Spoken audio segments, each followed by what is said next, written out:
want to extend to the other 7 programs we have underway. Question number 4, the Leader of the Opposition, David Shearer. Thank you, Mr Speaker. To the Prime Minister, does he stand by all his recent statements? The Right Honourable Prime Minister. Mr Speaker, yes, especially the one I said to my wife when I told her I loved her. The Leader of the Opposition. Supplementary, Mr Speaker. Order. Order, I apologize. Order, I want to hear the supplementary question of the... Order, I'm on my feet. Ministers would be wise to recollect that if they include material in their answers, they can be questioned on it immediately. The Leader of the Opposition, David Shearer. Thank you, Mr Speaker. To the Prime Minister, does he stand by his statement yesterday in relation to the disestablishment of the consul position in the New Zealand Embassy in Cairo that no decisions have been made yet? The Right Honourable Prime Minister. Mr Speaker, yes, and that's why we're going through a consultation process. The Leader of the Opposition. Thank you. Does the new MFAT structure disestablish the position of consul in the Cairo Embassy? The Right Honourable Prime Minister. Mr Speaker, that's yet to be determined. The Leader of the Opposition. Point of order, Mr Speaker. Mr Speaker, I seek to table the document on the MFAT change part of the MFAT change document of 23rd February this year, which shows that the position in the Cairo Embassy is now no longer there. Order. Leavers sought to table that document. Is there any objection? There is no objection. Supplementary question, the Leader of the Opposition. Why is he not being upfront with New Zealanders, acknowledged that the role of consul in Cairo, as with other similar positions overseas, is being disestablished, meaning that New Zealanders in difficulty will not have the guarantee of one of their own citizens protecting their interests? The Right Honourable Prime Minister. Mr Speaker, I think it's very important that the member understands what's happening. MFAT have put out there, as he's well and truly you should be aware, a document which looks at a proposed new structure. No final decisions have yet been made. The member knows that. The Leader of the Opposition.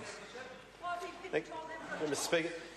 Should there be a New Zealander on the ground in Cairo to perform consular duties currently undertaken by Barbara Welton, or should New Zealanders be satisfied with an 0800 number patched through to Wellington?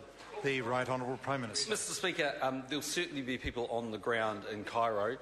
For instance, the ambassador will be there. We're not looking to close that operation. Secondly, we do fly people in all the time. The member will be aware, if one just looks at Africa, for instance, how sparsely we are represented there, and we fly people around in those environments. When it comes to 0800 numbers, Mr Speaker, when it comes to 0800 numbers, Mr Speaker, Australia and Canada use 0800 numbers, and the reason for that is it's so much more convenient for people to be able to get one source from which support can then be dispatched. The Right Honourable Winston Peters. And I ask the Prime Minister, have the events in Algeria in recent days involving a trained, skilled and courageous diplomat caused the Prime Minister to have any change of heart over making such diplomats redundant and in some cases replacing them with National Party hacks? The Right Honourable Prime Minister. Well, Mr Speaker, I reject the latter part of the member's question. In terms of the former, the Ministry of Foreign Affairs is going through a consultation process at the moment. What is true is that there will be changes. We don't know what those changes are yet. But it's also true that there needs to be a modernisation of MFAT. The Leader of the Opposition. Will the jobs currently performed by the consul in Cairo continue to be performed by a New Zealander, as he said was his expectation yesterday?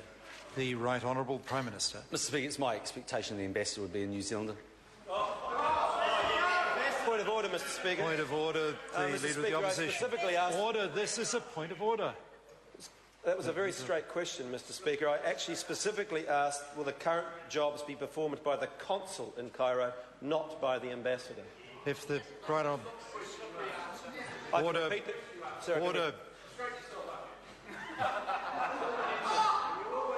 I say to the Leader of the House that the Speaker doesn't need to be straightening himself up. It's a point of order being considered. Oh. Goodness me, we'd better try and What I'll do is I invite the member to repeat his question because there's some dispute over the question and I didn't hear that bit of it clearly myself. David Shearer, the Leader of the Opposition. Thank you, Mr Speaker. Will the jobs currently performed by the consul in Cairo continue to be performed by a New Zealander, as he said was his expectation yesterday? The Right Honourable Prime Minister. Mr Speaker, that's yet to be determined by the head of Ministry of Foreign Affairs and Trade. But as I said yesterday, it's my expectation that New Zealanders will get representation that they need. Question number 5, Catherine Delahunty. Tēnā koe, Mr Speaker. Tēnā